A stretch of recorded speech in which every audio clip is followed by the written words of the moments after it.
कारण बा, बहुत कारण बा। एने भैया के फरमाइश बा कि राम जन्म गाइए, एने हमनी के राम जन्म के कारण गाए तनी जा। त कारण को बा?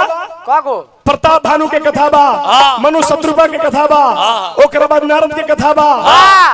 कथा ढेर बा, अनेकों कारण बा। सिंगारस गवला के बाद गई जो तो निके न लगे। बबुआ चले बाकी गा दे करा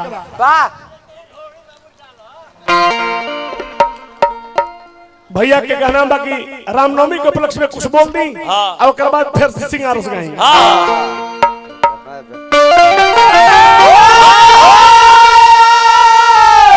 चैत के महीना में नवमी शुभ दीना, तो रामचंद्र लीन है अवतार रे चैतवा। तो घर घर में मंगल होला, चैता के दंगल होला। तो खुशी छाई राजा दरबार रे चैतवा। यही महीना में बबुआ हमनी के टिकोरा के चटनी मिलेला। यही महीना में किसान के अनाज खरमास ये कहला, जितना खर पतवार बा यानी अनाज किसान अपना घरे लेके चली आवेला। यही महीना में भगवान राम के जन्म हुई रहे। यही महीना में 4 गो चीज हुई रहे। 4 गो। चैत में भगवान राम के जन्म, चैत में ही माता सीता के हरण भई रहे, आ चैत में ही रावण के मरण भई रहे।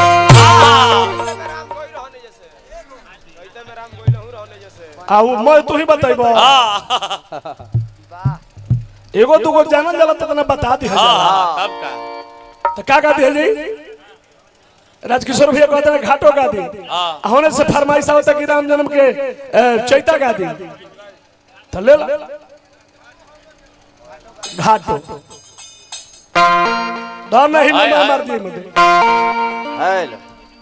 चौपाई दूगो बा बढ़ाइए के किनारे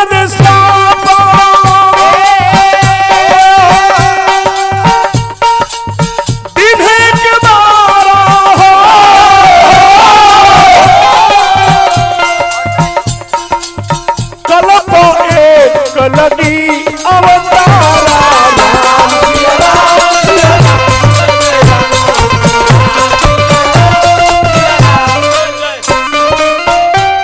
नारद श्राप दिन एक बारा, कलप एक लगी अवतारा। एक बार नारद जी श्राप देने के करके भगवान विष्णु के कब बात तो समय के बाद कि हिमगिरी गुहा एक यति पावनी हो, बाह समीप सुरसरी सुहावनी।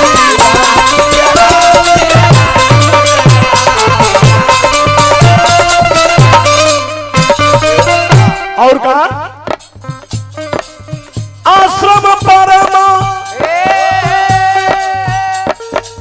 पुनित सुहावा,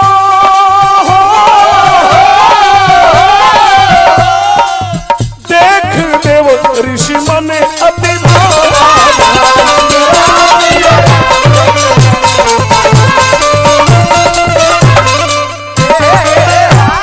पुरस्कार हमरा श्री रामनाथ यादव जी भावी प्रत्याशी MLC रोहतास कैमूर गोल्डी यादव की तरफ से हजारों हजार रुपए के पुरस्कार। भैया रामनाथ यादव जी के सम्मान में गोल्डी यादव की तरफ से 500 रुपए के पुरस्कार। एक समय नारद जी तपस्या कर लगले, तपस्या से इंद्रासन हिले लागल। अब उतना कहानी गाव लगल तो फिर रामायण हो गई। भैया कहते हैं घाट हो में के, अच्छा हो में के, हो में के देख केहू कहता कि अच्छा अबरी भर एक ताल हमने कितनी धर्मी के चले दो। अबरी भर 10-15 मिनट समय दी, धार्मिक कथा हमने के जनबा भगवान राम के श्राप काहे मिलल, भगवान विष्णु के श्राप काहे मिलल। नारद जी तपस्या के लिए इंद्रासन हिले लागल। इंद्र अपन परि अप्सरा लोग भेज के जाके नारद के ध्यान तुरलो, अप्सरा लोग लो, कामदेव भी फेल हो गए, नारद के ध्यान ना टूटल। 10,000 वर्ष तपस्या के लिए 10,000 वर्ष तपस्या के बाद जब ध्यान ना तुर पावल लो तो सब लोग निराश होके गई। आ कुछ दिन के बाद नारद के ध्यान टूटल, उजल उठ के चल दिले विष्णु लोक में। जाता रहे रास्ता में शिव जी भेटेले, कहले हटी बाबा हटे, कहले करे नारद हेने कहां फेंकाइल जाता, करे महाराज हटी रवा क्या बतिए, हम कामदेव पर विजय प्राप्त का क्या बतानी और ओरा कामदेव से हार चुकल बानी। शंकर भगवान कहले कि नारद ई बात तू हमरा से कहला केहू दूसरा से मत कही न तो फेरा में पड़ जीबा। लूर लुफुतबाई 3 गो मुहले पर जाए। अब नारद जी के उखी बिखी लेले करे, अरे हम कामदेव पर विजय प्राप्त के लिए बनी। आ शंकर जी कहत रहे केहू बताई हम बताइबे करब। ए जले गोले विष्णु भगवान के आ जाके कहले कि नारायण नारायण। कहले नारद का समाचार बा, कहले सरकार हम कामदेव पर विजय प्राप्त करके आ रहल बनी।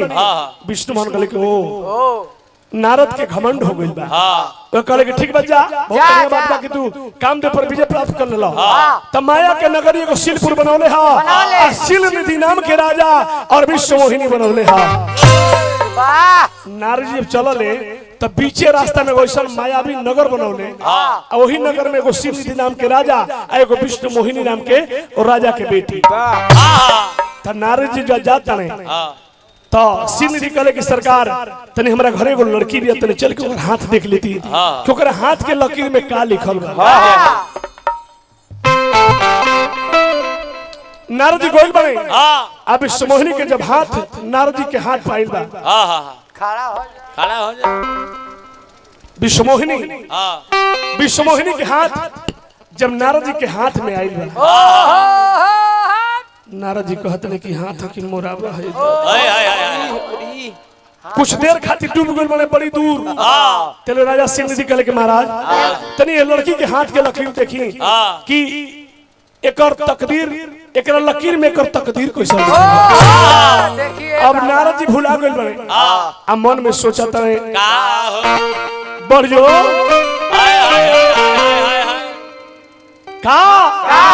कि सोचले नारद बाबा कि सोचले नारद बाबा अरे देहिया ये कर लागे ले मोरा बा। सोचले नारद बाबा